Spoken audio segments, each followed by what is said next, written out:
One of the distinctive elements of In Utero, in my opinion, is the raspiness of Kurt's voice. Like, I mean, he screams on all the records, but I really find with Bleach and In Utero in particular, he's really letting loose. With a song like Tourette's, he's basically just screaming the whole time. Did he ever blow out his voice when he was recording that record? I don't recall anything specific, although he basically sang the whole album in one go, and I think he paced it so that the less demanding songs would be early in the session, and then the harsher songs would be at the end. And then I do recall him coming in the next day and revisiting a couple of those songs, either redoing parts or whole chunks of songs. The first song you guys did was Serve the Servants. Did you get any of the arrangements for the music before you started recording, or was everything just you get there and for the first time you're hearing these songs?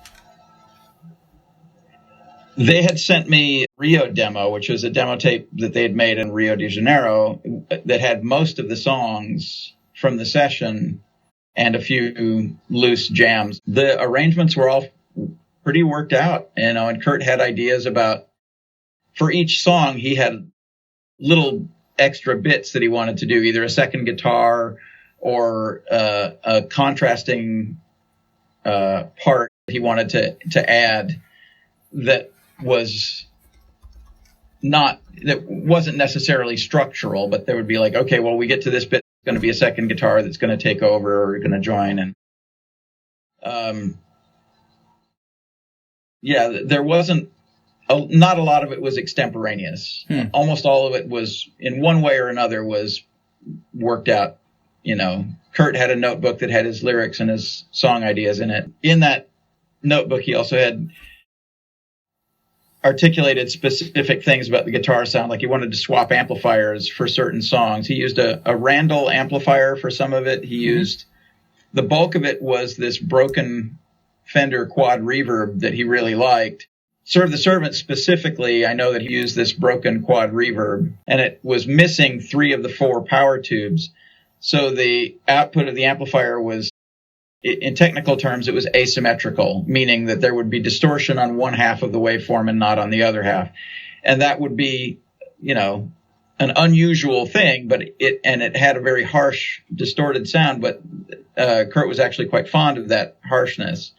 And so that was a big part of that record, was him choosing a very specific voicing for each guitar. Is there anything in particular about these sessions that stick out to you? There are a couple of very specific things about Kurt's approach that were unique at the time and remain unique. He essentially sang the entire album in one sitting. Really? I think he came back the next day and did a few of the songs that, he may have redone a song or did a few of the songs that he didn't get to the first day. But essentially, we started the vocal tracking, and then we just pressed on that whole day, and he sang the whole album. That by itself is pretty unusual.